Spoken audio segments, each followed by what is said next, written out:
አንድ ላዊ የተባለ ግለሰብ ከሚስትና ልጆቹ ጋር ይኖር ነበር። ላዊ በንግዱ ላይ ጥሩ እንቅስቃሴ ነበረው። በህይወቱ ደስተኛ ሆኖ ሳለ ነገር ግን አንድ ነገር እረፍት ነሳው።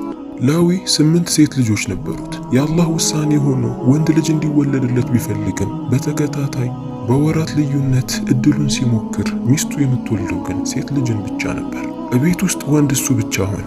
ወንድ ልጅ አለማግኘቱ ሚስቱ በወለደች ቁጥር ሴት ልጅ መሆናቸው በጣም አስጨነቀው። የሴት ልጆቹ ዕድሜ በጣም ተቀራራቢ ነበር። ላዊ ተስፋ መቁረጥ ጀመረ። ከወራት በኋላ ሚስት ለላዊ እርጉዝ እንደሆነች ትነግረዋለች። ይህንንም የሰማው ባል መጀመሪያም ተስፋ ቆርጦ ነበርና ወደ ሚስቱ ዞሮ እንዲህ አላት፣ እየውልሽ ወንድ የምትወልጂ ከሆነ ውለጂ፣ ወንድ ከወለድሽ ጥሩ፣ አሊያ ሴት የምትወልጂ ከሆነ ግን ወላሂ የወለድሽውን የማገባው በማለት ይዝትባታል። የሚወለደው የራሱ ልጅ እንደሆነ እንኳን ረስቶታል። መናደድና ተስፋ መቁረጡ ጥግ ስለደረሰ በራሱ ልጅ ሚስቱን ያስፈራራት ጀመር። ሚስትን በጣም ጨነቃት። ምን ማድረግ እንዳለባትም ግራ ገባት። ባሏ አንድ ሐሳብ ካሰበ ያንን ሐሳብ ያሳካ እንጂ ማንም ወደ ኋላ ያስቀረው። ላዊም በዛ ተናዶ ወደ ሱቅ ወጣ። ድርጊቱ እንደ ሸሪዓ በጣም የተወገዘ ቢሆንም በስሜትና በቁጣ ተነሳስቶ ምሎ ነበር የተናገረው። ሚስትን በጣም ጨነቃት። በሆዷ ያለው ልጅ አላህ ወንድ ልጅ እንዲያደርገው አላህን መለመንና መማፀን ጀመረች። ወራቶችም እያለፉ የምትወልድበት ጊዜ እየተቃረበ ይመጣል። ከ9 ወር በኋላ ሚስት ምጧ ይመጣል። አዋላጆችም መጥተው ያዋልዷት ጀመር። ከብዙ ልፋት በኋላም የላዊ ሚስት ቆንጂዬ ልጅን ወለደች። የምትወልደው ልጅ ምን እንደሆነ እስክታይ ጓጉታ ነበር። አዋላጇን ስትጠይቃት ማሻአላህ በጣም የምታምር ሴት ልጅን የወለድሽው ትላታለች። ሚስት ወዲያውኑ የላዊ ንግግር ነበር የመጣባት። በጣም ጨነቃት። ላዊም እንደወለደች ሲያውቅ ወደ ውስጥ ገባ። እሺ ምን ወለድሽ? መቼስ ያልኩሽን ይረሳሽ አይመስለኝም ብሎ ይጠይቃታል። ሚስትም ምን ብላ መናገር እንዳለባት ፈራች። በስተመጨረሻም አላህ የወሰነው ውሳኔ ሆኗል፣ ሴት ነው የተወለደችው ትለዋለች። ላዊም ይህንን ሲሰማ በጣም ተናደደ። አንቺ አይደብርሽም እንዴ? እቤቱን እኮ በሴት ሞላሽ። ያልኩትን ዛቻ ከማድረግ ወደኋላ ምን መስሎሽ ነው አይደል? ጠብቂ፣ እንዴት እንደማላደርገው አሳይሻለሁ። ሚስቱም ማልቀስ ጀመረች። ላዊም ምን አስለቅስሻል? ታዲያ መጀመሪያውኑ ወንድ አትወልጂም ነበር? እኔ ሴት ውለጂ ብዬሻለሁ እያለ የሚስቱ ጥፋት ይመስል ይጮህባት ጀመር። በዚህም ሚስት እየተጨነቀችም እያለቀሰችም አዲስ የተወለደችዋን ልጅ ማሳደግ ጀመረች። የተወለደችዋ የመጨረሻዋ ልጅ ከ8 እህቶቿ በውበት ከፍ ያለችና የበለጠች ነበር። የላዊ ሚስት ልጇን ባየች ቁጥር ታለቅሳለች፣ ታነባለች። የላዊ ሚስት አንድ ዒሳ የተባለ ወንድም ነበራት። በተለምዶዋ ሁል ጊዜ በወር አንዴ አሊያም 2 እየሄደች ትዘየረዋለች። በዚህኛው ግን የመጨረሻዋ ስትወልድ ወንድሟ ጋር አልሄደችም። እቤት ነው የምታሳልፈው። ጭንቀቷና ሐሳቧ ሁላ ልጇ ላይ ነበር። በዚህም የተጨነቀው ዒሳ ግራ በመጋባት የባሏ ሱቅ ጋር ይሄዳል። ላዊ ጋርም ሄዶ እህቱ እንዴት እንደሆነች ይጠይቀዋል። ላዊም እህትህ ደህና ናት፣ ሴት የመውለድ ችግር አለባት እንጂ ወንድ አልወልዳለች በማለት ይመልስለታል። ዒሳም የላዊ መልስ በጣም አናደደው። ሁሌም እየመጣ ሲጠይቀው መልሱ አንድ ሆነበት። በስተመጨረሻም ራሱ እህቱ ቤት ሄዶ ሊዘየራት ወሰነ። ወደ ቤቷም ደርሶ የቤቱን በር አንኳኳ። የላዊ ሚስትም ተነስታ ከፈተችለት። ወንድሟ ዒሳ እንደመጣ ስታውቅ በደስታና በፈገግታ ወደ ውስጥ አስገባችው። ወንድሜ ሆይ እንዴት ነህ? በጣም ናፍቀኸኛል፣ ሳልመጣ አይደል? ይቅርታ አድርግልኝ ትለዋለች። ዒሳም አዎ በጣም ቆየሽ እኮ፣ ምን ነው በሰላም የጠፋሽው? ከመጣሽ እኮ ወራቶች አለፉ ይላታል። ደግሞ ለሌላ ቆንጅዬ ትንሽዬ ልጅ አጎት አደረግሽኝ አይደል ይላታል። የላዊ ሚስትም የወንድሟን ንግግር ስትሰማ ማልቀስ ጀመረች። ሳታስበው ከዓይኖቿ እንባ ይፈሳሉ። ምን ሆነሽ ነው የምታለቅሽው ብሎ ጠየቃት። ሚስት ምንም ሳታስቀር ባሏ ላዊ የዛተባትን ነገር ሁሉ ትነግረዋለች። ዒሳም ይህንን ሲሰማ ምን ማለት ነው እንዴ? ጭራሽ የገዛ ስጋና ደሙን ሊያገባ ነው እንዴ? በፍጹም ይህንን አያደርገውም። ወላሂ እኔ በህይወት እስካለሁ ድረስ ህይወቴንም እስከ መስጠት እሰዋለሁ እንጂ የገዛ ልጁን ሲያገባ ዝም ብዬ አላየውም ይላታል። የላዊ ሚስትም የወንድሟ ንግግር ስትሰማ ትንሽ ተረጋጋች። አልሐምዱሊላህ እንደዚህ የሚያስብ ሰው ካለማ ጥሩ ነው አለች። ዒሳም ወደ ቤት ተመለሰ። ምን ማድረግ እንዳለበት ማሰብ ጀመረ። በጉልበት ሳይሆን በዘዴ እንዴት ላዊ የገዛ ልጁን እንዳያገባ ማድረግ እንዳለበት ማሰብና ማውጣት ማውረድ ጀመረ። ዒሳ በገበያ ውስጥ ፋኖሶችን በመሸጥ ነበር የሚተዳደረው። መኝታ ቤት ላይ ሊቀመጡ የሚችሉ የሚያማምሩ ፋኖሶችን በመስራት በመንደሩ ላይ ላሉ ሀብታም ሰዎች ይሸጥላቸው ነበር። ሱቁም ቁጭ ብሎ ማሰብ ጀመረ። በመጨረሻም አንድ ሐሳብ መጣለት። ከተለመደው ፋኖስ ውጪ ግዙፍ የሆነና ትልቅ ፋኖስን ለመስራት ወሰነ። ወደ እህቱ ቤት የሚመለስና ያሰበውን ሐሳብ ይነግራታል። ሚስትም በሐሳቡ በደስታ ተስማማች። ያንን ግዙፍና የሚያምር ፋኖስ ለመስራት ዓመታት ፈጅቶበት ነበር። ሰርቶ ካስቀመጠው በኋላ መጨመር ያለበትን ነገር ቀስ በቀስ እየጨመረ እያስተካከለ እንደ አዲስ እየጀመረ በስተመጨረሻም ያንን የሚያምር ፋኖስ አስተካክሎ ይሰራዋል። እንግዲህ የማይደርስ ቀን የለም። ጊዜው እየሮጠ ሄደ። የላዊ የመጨረሻ ሴት ልጁ አደገች። 15 ዓመት ሞላት። ላዊ ልጁ 15 ዓመት እንደሞላት ወዲያውኑ ሊያገባት ሽማግሌዎችን መሰብሰብና አዲስ ቤትን ማዘጋጀት ጀመረ። በሚያገባበትም ቀን ዒሳ ያንን የሚያምር ትልቅ ፋኖስ አህያ ጋሪ ተከራይቶ ከጫነው በኋላ ወደ ላዊ ቤት ይዞት መጣ። ለላዊም ወደ ፋኖሱ እያሳየው ይህንን ፋኖስ በስጦታ መልኩ ነው ላንተ ያመጣሁልህ ይለዋል። ላዊም ፋኖሱን ሲመለከተው በጣም የሚያምርና ግዙፍ ነበር። በጣም ያምራል፣ አመሰግናለሁ፣ ወደ ቤት አስገባልኝ አለው። ዒሳም ፋኖሱን ይዞ ወደ ተከራየው አዲስ ቤት መኝታ ቤቱ አስገብቶ ከአንድ ጥግ በኩል ያስቀምጠዋል። ላዊ የሰፈር ሽማግሌዎችን ሰብስቦ ኒካህ እንዲያስሩለት እየጠበቀ ነበር። የሰፈር ሽማግሌዎች የሚያውቁት ላዊ ሁለተኛ ሚስት ሊያገባ እንደሆነ እንጂ ልጁን ሊያገባ እንደሆነ አላወቁም ነበር። የላዊ ሚስትም ላዊ ጋር መጣችና ድምጿን ቀንሳ ልጅህ እኮ አንተን ልታገባ እንደሆነ ስታውቅ ለመሸሽ እየሞከረች ነው፣ ለእህቶቿ ስትነግር ሰምቼ ነው። ስለዚህ እንዳትሸሽ ከፈለክ ወደ አዲሱ ቤት አስገብተህ ቆልፉባት፣ ቁልፉን ማጥብቃ ያዘው ትለዋለች። ላዊም በሚስቱ ሐሳብ በጣም ተደሰተ። ጥሩ ብለሻል፣ ልክ ነው ያልሽው፣ አሁኑኑ አስገባታለሁ፣ የት አለች በማለት እሷን ፍለጋ ይወጣል። ዒሳ እንዲሁም የላዊ ሚስትና የመጨረሻ ልጇ ሶስቱም ተመካክረው ያቀዱት ሐሳብ ነበር። ላዊም ልጁን ይዞ ወደዛ ክፍል ካስገባት በኋላ በሩን ቀርቅሮት ይወጣል። አንድ ማንም ያላወቀውና ያልነቃው ነገር ያ ፋኖስ በር ነበረው። ወደ ውስጥ ያስገባል። የሚከፈተውም ከውስጥ ብቻ ነው። ከውጪ ለሚያየው ሰው ከውስጥ ብርሃን ስላለው የሚያበራ መብራት እንጂ ከውስጡ ሌላ ነገር እንዳለ አያስታውቅም። የላዊ የመጨረሻ ልጁ ወደ ውስጥ ገብታ ተደበቀች። እንዳይረባትና እንዳይጠማት አስቀድሞ ውስጡ ምግብን አስገብተውላታል። ሽማግሌዎች ሁሉ ተሰብስበው ከላዊ ጋር ካወሩ በኋላ ሚስትህን ይዘሃት ና አሉት። ላዊም ልጁን ፍለጋ ወደ ቆለፈው ክፍል ሲገባ ልጁን ያጣታል። በጣም ተናደደ። በየቦታው የሄደ ፈለጋት፣ ሊያገኛት አልቻለም። ይህንን ሐሳብ ያመጣችው ሚስቴ ናት፣ እሷ ናት ተጠያቂ መሆን ያለባት በማለት ሚስቱ ጋር ሄዶ ይጮህባታል። አንቺ ነሽ ይህች ልጅ እንድትጠፋ ያደረግሽው በማለት ይጮህባታል። ሚስትም ተረጋጋ እንጂ ላዊ፣ ምን ሆነሃል? የክፍሉን በር እኮ ቆልፈህ ቁልፉን በራስህ እጅ እንጂ ያዝከው ለኔ አልሰጠኸኝም ትለዋለች። ሚስት ባለመገኘቷም ሽማግሌዎች ተናደው ይበታተናሉ። ላዊ ራሱን መቆጣጠር አቃተው፣ በጣም ተናደደ። በቀጣዩ ቀንም ዒሳን ይጠራዋል። ዒሳም እቤቱ በመጣ ሰዓት ይህንን የተረገመ ፋኖስን ይዘህልኝ ሂድ፣ ቁጭ ብዬ ባየሁት ቁጥር ሰርጌ ነው ትዝ እያለኛለሁ፣ ይዘህልኝ ሂድ ብሎ ይጮህበታል። ዒሳም ይፈልገው የነበረው ነገር ይህ ስለነበር በጣም ተደሰተ። ምነው አለቃ አልተመቸህም እንዴ በማለት ፊቱ ላይ የደበረው አስመስሎ ያንን ትልቅዬ ፋኖስ ውስጡ ላይ ልጅቷ እንዳለች እንደገና አህያ ተከራይቶ ከጫነው በኋላ ይዞት ይሄዳል። ከላዊ ቤትም ብዙ ከራቀ በኋላ ወደ ቤት ሄዶ ልጅቷን ያወጣታል። ትንሽ ከተናፈሰች በኋላ እንደገና ያስገባትና ወደ ንጉሱ ቤተ መንግስት ይዟት ይሄዳል። ንጉሱ አንድ ወጣት ልጅ ነበረው። ይህ ልጅ አላገባም። በልጁ በደጅ በኩልም ማንም ሳያየው ቀስ ብሎ ያስቀምጠዋል። የንጉሱ ወንድ ልጅ ስሙ ሐሰን ይባል ነበር። ከትንሽ ቆይታ በኋላ ወደ ቤት ሲመለስ ያንን ትልቅ ፋኖስ ይመለከተዋል። ሲያየው በጣም የሚያምርና ግዙፍ ነበር። እንዲህ ያለ ፋኖስ ከዚህ በፊት አይቻላቅም። ወደ ቤት ላስገባው፣ ምናልባት እኮ ስጦታ መጥቶልን ሊሆን ይችላል ይልና ሰራተኞቹን ጠርቶ ወደ ክፍሉ እንዲያስገቡለት ያዛቸው። ፋኖሱንም ክፍሉ አስገባው። ፋኖሱ ከውስጥ በኩል የሚያወጣው የተለያየ የሚያብረቀርቅ መብራቶች ግዙፍነቱና ትልቅነቱ በጣም አስገረመው።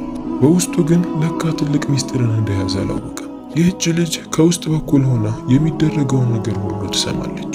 ከዛም አልፎ በውስጥ በኩል ወደ ውጭም ትመለከታለች። ከሷ ጋር የያዘችውን ምግብ እያለቀ ይመጣል። በዚህም ረሃብ ያጋጥማታል። ምን ማድረግ እንዳለባትም ግራ ገባት። የንጉሱ ልጅ ሐሰን ሁል ጊዜ ምግብ የሚቀርብለት ክፍሉ ነው። ምግብ አብሳዮቹ ምግብ ካቀረቡለት በኋላ እሱን ለመጥራት ወደ አታክልት ስፍራ ይሄዳሉ። ከዛም እሱ እስኪመጣ ድረስ ማንም እዛ ክፍል አይኖርም። ይህንን ነገርም በደንብ ካስተዋለች በኋላ በቀጣዩ ቀን ምግብ አብሳዮቹ ምግብ እስኪያቀርቡ ድረስ ጠበቀችና እነሱ ከሄዱ በኋላ ቀስ ብላ በመውጣት ከቀረበው ምግብ የተወሰነ መብላት ጀመረች። በልታና ጠግባ ከጨረሰች በኋላ ወዲያውኑ ወደ ፋኖሱ ትገባለች። ሐሰንም የቀረበለትን ምግብ ለመብላት ወደ ማዕዱ ያመራል። ማዕዱን ሲመለከተው የተወሰነ ምግብ ተቀንሶለታል። ኖርማል ነገር ነው ብሎ በማሰብ ምግቡን መብላት ጀመረ። ምሳና እራት ከቤተሰቦቹ ጋር ነበር የሚበላው። ለዛም ውስጥ ያለችው ልጅ ጠዋት ለሐሰን የሚቀርበውን ምግብ ትብላ እንጂ ሌላን አታገኝም። እሱም በበላችበት ነው ቀንም ሙሉ የምትውለው። በቀጣዩ ቀንም እንደዛው ምግብ አብሳዮቹ ምግብ ካቀረቡ በኋላ እሱን ለመጥራት ሲወጡ ወዲያውኑ ከተደበቀችበት ወጥታ መብላት ጀመረች። ሐሰንም ለመብላት ቁጭ አለ። ዛሬም እንደዛው የቀረበለት ምግብ ቀንሶ ነበር። በዚህም በጣም ተገረመ። ሰራተኛዋንም ጠራት። ይሄ ምግብ ለምንድን የቀነሰው? ትናንትናም ቀንሷል፣ ዛሬም ቀንሷል ብሎ ይጠይቃታል። ሰራተኛዋም ግራ በመጋባት ወላሂ እኛ ያቀረብነው ሙሉ ምግብ ነው፣ ማን እንደቀነሰው አላወቅንም። ከሰራተኞቹ ደግሞ እንደዚህ የሚዳፈር ማንም የለም ብላ በትህትና ትመልስለታለች። ሐሰንም አልተጫናትም። እሺ ችግር የለው ሁሉንም ነገር እኔ አጣራለሁ ይላታል። በቀጣዩ ቀንም ሰራተኞቹ ምግብን አቀረቡ። በዚህ ሰዓት ግን ሐሰን ውጭ አልነበረም። በውስጥ በኩል በመጋረጃ ተደብቆ መመልከት ጀመረ። ከውስጥ የነበረችውም ልጅ ሰራተኞቹ ምግብን አቅርበው ሐሰንን ለመጥራት እንደሄዱ ስታውቅ ወዲያውኑ በሩን ከፍታ ትወጣለች። ወጥታም ከቀረበው ምግብ የተወሰነን መብላት ጀመረች። ሐሰንም ይህንን ነገር ተደብቆ እየተመለከተ ነበር። በጣም ደነገጠ። ወዲያውኑ ፊት ለፊቷ ወጥቶ ማንሽ አንቺ? እዚህ ምንድን ነው የምትሰሪው? ሰውነሽ ጂኒ ነሽ? በማለት ይጠይቃታል። ሐሰን እንዳያትም ያወቀችው ልጅ በጣም ደነገጠች። ወይኔ በስተመጨረሻም ተጋለጥኩኝ በማለት በውስጧ ተናገረች። ንጉሥ ወይ ይቅርታ አድርግልኝ፣ እኔ ከሰው ነኝ፣ ምንም እንዳትደነግጥ። የምታምንኝና ለማንም የማትናገር ከሆነ ታሪኬን ሁሉ አጫውታለሁ ትለዋለች። ሐሰን የልጅቷ ውበት በጣም አስገርሞት ነበር። እሺ ታሪክሽን አጫውችኝ ይላታል። ልጅቷ ምንም ሳታስቀር ታሪኳን ሁሉ ታጫውተዋለች። ወደዚህ የመጣችውም ከአባቷ ሸሽታ እንደሆነና እሱ ከፈቀደ እንደሌላው ጊዜዋ ተደብቃ ለመኖር ትነግረዋለች። ሐሰንም በደስታ ነበር የተስማማው። ቀስ በቀስ ከልጅቷ ጋር ማውራትና መጫወት ጀመረ። በዚህም በጣም ይወደዳት ይመጣል። ጠዋት ቁርስ ሲቀርብለት ሰራተኞቹ ከወጡ በኋላ ከሷ ጋር አብሮ ይበላል። አብዛኛውን ጊዜ እረፍት ካለው ከሷ ጋር ያሳልፋል። እሷንም ማግባት ይፈልጋል። ነገር ግን ለቤተሰቦቹ ምን ብሎ ነው የሚያሳውቃቸው? ስለዚህ ዘዴን መፈለግ ጀመረ። እንዴት አድርጎ ይህችን ልጅ ማግባት እንዳለበትም ማሰብ ጀመረ። በዚህም ልጅቷ አሁን ያለምንም ፍርሃት ከፋኖሱ እየወጣች ከሐሰን ጋር ትበላለች። ከሱ ጋር ተጫውታ ከጨረሰች በኋላ ወደ ፋኖሷ ትመለሳለች። በዚህም ሁኔታ ላይ ሳሉ አንድ ቀን ለንጉሱ ደብዳቤ ደርሰዋል። አጎራባች ሀገር እነሱ ላይ ጦር እንደከፈቱና ግዴታ ሄደው መፋለም እንዳለባቸው ደብዳቤ ይደርሳቸዋል። ይህንንም የሰማው ንጉስ ወዲያውኑ ወታደሮችን ማዘጋጀት ጀመረ። ከሱ ጋርም ግዴታ ልጁ ሐሰን መሄድ አለበት፣ ምክንያቱም የጦሩ አዛዥ ነበር። ይሄ ወሬም ለሐሰን የደረሰው ጊዜ በጣም አዘነ። ለፋኖሱ ንግስትም ነገራት። በነገራችን ላይ ልጅቷን የፋኖሱ ንግስት እያለ ነበር የሚጠራት። የፋኖሱ ንግስትም ይህንን ስትሰማ በጣም አዘነች። አሁን ምን ልሆን ነው? አንተ ከሄድክ እንዴት ነው በሰላም እዚህ የምኖረው? ምን ማድረግ ነው ያለብኝ? በማለት ጭንቅ ይላታል። ሐሰንም አታስቢ፣ ሰራተኞቹ ሁሌ ላንቺ ምግብ እንዲያመጡልሽ፣ የምትፈልጊውን ነገር እንዲያሟሉልሽ እነግራቸዋለሁ፣ ለማንም እንዳይናገሩ ማስጠነቀቃቸዋለሁ፣ ችግር የለውም ብሎ ያባብላታል። ሰራተኞቹንም ጠርቶ ልጅቷን እንዲንከባከቧት፣ ለማንም ትንፍስ እንዳይሉ ሙሉ አስጠንቅቆ ይነግራቸዋል። ከዛም ሐሰን የፋኖሷን ንግስት ተሰናብቶ ወደ ጦር ሜዳ ይሄዳል። አሁን እንደሌላው ጊዜ ብዙ ሰዓቷን የምታሳልፈው ፋኖስ ውስጥ ነው። ምክንያቱም የሐሰን አባት ውትድርና ይሄድ እንጂ እናቱ ግን ነበረች። ሰራተኞቹ በታዘዙት መሰረት ጠዋት ምግብን እየያዙ ያቀርቡላታል። አንድ ቀንም ጣፋጮችን ይዘው እየገቡ ሳለ እናት ትመለከታለች። ወዴት ነው ይዛችሁ የምትሄዱት? ሐሰን እኮ የለም፣ ምን እያደረጋችሁ ነው ብላ ትጠይቃቸዋለች። ሰራተኞቹም ሐሰን እንዳዘዛቸው ብቻ ነበር የተናገሩት። እናትም ይህን ስትሰማ ምን ማለት ነው? ባዶ ክፍል ውስጥ እንዴት ይቀመጣል? ከዚህ በኋላ እንዲህ እንዳታደርጉ ወይስ ውስጡ የሚደብቀኝ ነገር አለ? በማለት ውስጡን ለማጣራት ወሰነች። ልጄ በሰላሙ አይደለም ሰራተኞቹን እንዲያደርጉ ያዘዘው፣ የሆነ የደበቀኝ ነገርማ አለ፣ ራሴው ገብቼ ማጣራት አለብኝ ብላ ወደ ክፍሉ ትገባለች። ወደ ክፍሉ ስትገባ ምንም አዲስ ነገር አልተመለከተችም ከግዙፉ ፋኖስ ውጪ። ግዙፉ ፋኖስንም ስትመለከት ይህን ፋኖስ ጌታ አምጥቶት ነው? ማን የሰጠው? የሆነ የተደበቀ ነገርማ አለው እዚህ ፋኖስ ውስጥ በማለት አገላብጣ ፋኖሱን ትመለከተው ጀመር። ነገር ግን ፋኖስ ውስጥ ምንም ነገር ልታገኝ አልቻለችም። ከውስጥ የነበረችው የፋኖሱ ንግስትም ምንም አይነት ድምፅን ሳታወጣ ጸጥ አለች። የሐሰን እናት ግን በፋኖሱ ላይ ትልቅ ጥርጥር ነበራት። ምክንያቱም ክፍል ውስጥ ከዛ ውጪ ሌላ ምንም ነገር አላገኘችም። ወታደሮችን ትጠራና ፋኖሱን አውጥተው ፀሐይ ላይ እንዲያስቀምጡ ትነግራቸዋለች። ወታደሮችም በታዘዙት መሰረት ፋኖሱን አውጥተው መሃል ፀሐይ ላይ ያስቀምጡታል። የፀሐዩ ግለት በጣም ከባድ ነበር። በመስታወቱ በኩል እያንጸባረቀ ወደ ውስጥ መግባት ጀመረ። በዚህም የፋኖሱ ንግስት ይጎዳት ጀመር። ታፍናም ብዙ ቆየች፣ አልቻለችም። በስተመጨረሻም ወጣች። የሐሰን እናትም ልጅቷን ስትመለከት አንቺ እዚህ ምን ትሰሪያለሽ? የልጅ ክፍልስ ምን እያደረግሽ ነው? እዚህ ተደብቀሽ መጀመሪያ አትወጪምና ነው? ምን እየሰራሽ ነበር? እያለች ትጮህባት ጀመር። የፋኖሱን ንግሥት የውሃ ጥም ሊገላት ስለነበር እባክሽ አንዴ ውሃ አቅርቢልኝ አለቻት። እናት ግን በንዴት በእርግጫ መታቻት። በዚህ ሰዓትም የፋኖሱ ንግሥት ራሷን ስታወደቀች ለብዙ ሰዓት ሳትነቃ እዛው በተዘረረችበት ቆየች።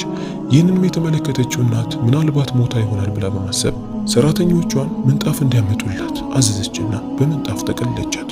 ለሰራተኞቿም ይህንን ምንጣፍ ይዛችሁ ዳቦ ጋጋሪው ጋር ሂዱ፣ በእሳት እንዲያቃጥለው ንገሩት ትላቸዋለች።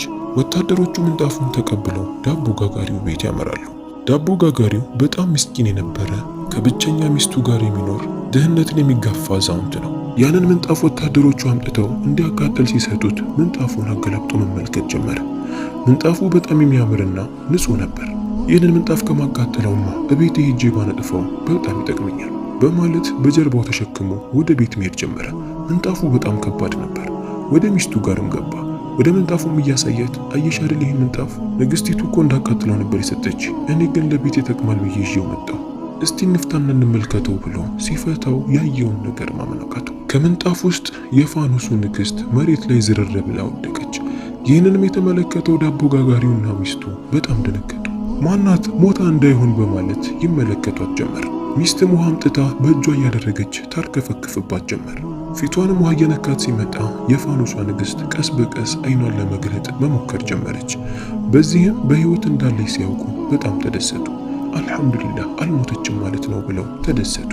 ልጅቷም እስክትነቃ ከጠበቋት በኋላ የሚበላ ነገርን አቅርበው ወተትና ውሃን ሰጥተው ካረጋጓት በኋላ ትንሽ ረፍት እንድታደርግ ነገሯት። የፋኖሱ ንግስት ገና እንደነቃች የት ነው ያለሁት እንዳትገሉኝ ባካችሁ ማለት ጀመረች። እናትም አብሽሪ ማንም አይነካሽ፣ በአላህ ፍቃድ በእኛ ጥበቃ ስር ነው ያለሽው ይሏታል። አረጋግተውም እረፍት እንድታደርግ ይነግሯታል። የፋኖሱ ንግስትም ለተወሰነ ሰዓት እረፍት አደረገች። ከነቃች በኋላም ታሪኳን ሙሉ ታጫውታቸዋለች። ዳቦ ጋጋሪው እዛው እንድትኖር ከሚስቱ ጋር ተጋግዘው አብረው እንዲኖሩ ያደርጋል። የፋኖሱ ንግስትም በደስታ ነበር የተቀበለችው። ባህሪዋና ያላት የሥራ ቅልጥፍና በጣም የሚያስደስት ነበር። ዳቦ ጋጋሪውና ሚስቱን እንደ እናትና ልጅ እያየቻቸው እንደውም ከትንሽ ቀናት በኋላ ነበር እናቴ አባቴ እያለች ትጠራቸው የጀመረው። ከሳምንት በኋላም ሐሰን ከአባቱ ጋር ድል እነሱ ሆኖ ወደ ቤተ መንግስታቸው ይመለሳሉ። ሐሰን ወደ ውስጥ ገብቶ ወደፊት የሚያገባት የፋኖሱን ንግስት እስኪያያት ድረስ በጣም ጨንቆታል። ወደ ውስጥም ገባ። እየተጣራም መጥቻለሁ ውጪ ማለት ጀመረ። ነገር ግን ምላሽ አልነበረ። ሐሰን እየቀለደችብኝ ይሆናል በማለት ወደ ፋኖሱ ተጠግቶ እያንኳኳ መጥቻለሁ ማለት ጀመረ። ነገር ግን ምን መልስ አልነበረ። በዚህ ሰዓትም እንደምንም የፋኖሱን በር ከፍቶ ለመመልከት ወሰነ። በሩን ከፍቶ ሲመለከት በውስጡ አልነበረችም። በጣም አዘነ። ምን ብሎ መጠየቅ እንዳለበትም ግራ ገባው። ከተወሰነ ቀናት በኋላም በጣም ይታመማል። በጠና ታሞ ከተኛበት መነሳት አቃተው። ብዙ ሐኪሞች፣ ጥበበኛ ሰዎች እየመጡ ሊያክሙት ምርመራ ያደርጉለት ጀመር። ነገር ግን አንዱም ለህመሙ መድኃኒት ሊያገኝለት አልቻለም። የሐሰን መታመምም ለሰዎች ሁሉ ይደረሳል። ወሬው በዳቦ ጋጋሪው ጆሮ ላይ ይገባል። ምግብ እየበሉ ሳለም ወሬውን ሲያነሳ የፋኖሱ ንግስት በጣም ደነገጠች። መድኃኒቱንማ እኔ ነኝ የማውቀው ትልና የሚጣፍጥ ምግብን ትሰራና በምግቡ ላይ ሐሰን በስጦታ መልኩ ሰጥቷት የነበረውን ቀለበት ታስቀምጥበታለች። ወደ ዳቦ ጋጋሪውም ዞራ አባቴ ሆይ ይህንን ምግብ ይዘህለት ትሄዳለህ፣ በአላህ ፍቃድ ይሻለዋል ትለዋለች። ዳቦ ጋጋሪውን በጣም ደነገጠ። ምን ማለት ነው? ብዙ ሐኪሞችና ጥበበኞች መጥተው መድኃኒቱን ሊያገኙለት ያልቻለውን በሽታ እንዴት ነው አንቺ የምታገኘው? እመነኝ በአላህ ፍቃድ ይሻለዋል ትለዋለች። አይ በፍጹም ንጉሱ እኮ እያሾፍኩበት ነው የሚመስለው፣ አላህ ብሎ ባይሻለው እኮ አንገቴን ነው የሚቀሉኝ፣ ምክንያቱም የቀለድኩን የሚመስለዋ ይላታል። የፋኖሱ ንግስትም እንደምንም አባቷን ታሳምነው ጀመር። አባቷን ስል ዳቦ ጋጋሪውን ማለቴ ነው። ዳቦ ጋጋሪውን በስተመጨረሻ እሺ ይልና የሰራችውን ምግብ ይዞ ወደ ቤተ መንግስቱ ያመራል። ውስጡ በጣም እየፈራ ነበር። ወታደሮቹንም መድኃኒት እንደያዘ ሲነግራቸው ወደ ውስጥ እንዲገባ ፈቀዱለት። ወደ ውስጥም ቀጥታ የገባው ንጉሱ ጋር ነበር። ንጉሱ በዙፋኑ ላይ ቁጭ ብሏል። ንጉስ ሆይ ብሎ ሰላምታን ካቀረበ በኋላ መድኃኒት ይዤ መጥቻለሁ፣ ለልጃችሁ የሚሆን በአላህ ፈቃድ እንደሚሻለው ተስፋ አደርጋለሁ ይለዋል። ንጉሱ በልጁ ተስፋ ቆርጦ ነበር። ብዙ ሐኪሞች ሞከረው፣ አልተሻለውም። ተስፋ የቆረጠ ቢሆንም እሺ ብሎ ይፈቅድለታል። ዳቦ ጋጋሪውም ወደ ውስጥ ገብቶ የያዘውን ምግብ ለሐሰን እንዲበላው ይሰጠዋል። ሐሰንም የመጣውን ምግብ መድኃኒት ነው ብሎ በማሰብ ለመብላት ሲሞክር በውስጥ በኩል የተቀመጠውን ቀለበት ይመለከተዋል። ቀለበቱን አውጥቶ ሲመለከት ወደፊት ሊያገባት ያሰባት አሁን የጠፋችበት የፋኖሱ ንግሥት ለእሷ የሰጣት ቀለበት መሆኑን አወቀ። በጣም ተደሰተ። ዳቦ ጋጋሪውንም ጠራውና ይህንን ምግብ ማነው ሰርቶ የላከልህ ብሎ ይጠይቀዋል። ዳቦ ጋጋሪውም ልጄ ናት የሰራችው ይለዋል። እባክህ ያቺን ልጅ ይዘህልኝና በፍጥነት በማለት ያዘዋል። ዳቦ ጋጋሪውን በመገረም እሺ በማለት ከሁለት ወታደሮች ጋር አብሮ ወደ ቤቱ ይመለሳል። ወደ ቤትም ገብቶ ለፋኖሱ ንግሥት ይነግራታል። ወዲያውኑ ነበር ወደ ቤተ መንግስቱ ያመራቸው። ሐሰንም በስተመጨረሻ የፋኖሱን ንግሥት ሲመለከታት በጣም ተደሰተ። ሮጦ ሄዶ አቀፋት። እናት በቅርብ ሆና እየተከታተለች ስለነበር ይህን ስትመለከት በጣም ደነገጠች። ልጇ እያደረገ ያለው ነገር ግራ አጋባት። ሐሰንም ወደ እናትና አባቱ ጋር ሄዶ ብዙ ሐኪሞችና ጥበበኞች የኔን መድኃኒት ሊያገኙ አልቻለም። ይህች ቆንጆዬ ልጅ ግን እኔ ከበሽታዬ እንድድን ሰበብ ሆነች፣ መድኃኒቱን አመጣችልኝ። እኔ ደግሞ የምፈልገው እሷን ማግባት ነው። እንዲህ ያለችን ጥበበኛ ሴት ከራሴ አሳልፌ ለማንም አልሰጥም ይላቸዋል። እናትና አባትም ልጃቸው ሐሰን ስለተሻለው በጣም ደስተኛ ነበሩ። ሐሳቡን አልተጋፉትም። ትልቅ የሰርግ ድግስ ይዘጋጅና በቤተ መንግስት ውስጥ ሐሰንና የፋኖሱ ንግሥት ይጋባሉ። እንግዲህ በስተመጨረሻም የፋኖሱ ንግሥት ጥሩ ሰው ላይ ወደቀች። ያሰቡትና ያለሙት እቅድም በሚገርም ሁኔታ ተሳካላቸው። የዛሬው ታሪካችን እንዲህ እያለ አገባደነዋል። እንግዲህ ታሪኩ እንዴት ነበር? ኮሜንት ስራ አስቀምጡልን። እንቅልፍ ከያዛችሁ ግን ተኙ። በኋላ ለአንተ ኮሜንት ስንደለው እንቅልፍ ያጣነው እንዳትሉ። አቦ ይመቻችሁ። ለአላህ ብዬ ወዳችኋለሁ። ሰብስክራይብ፣ ላይክ፣ ሼር ማድረጋችሁን እንዳትረሱ።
ነው።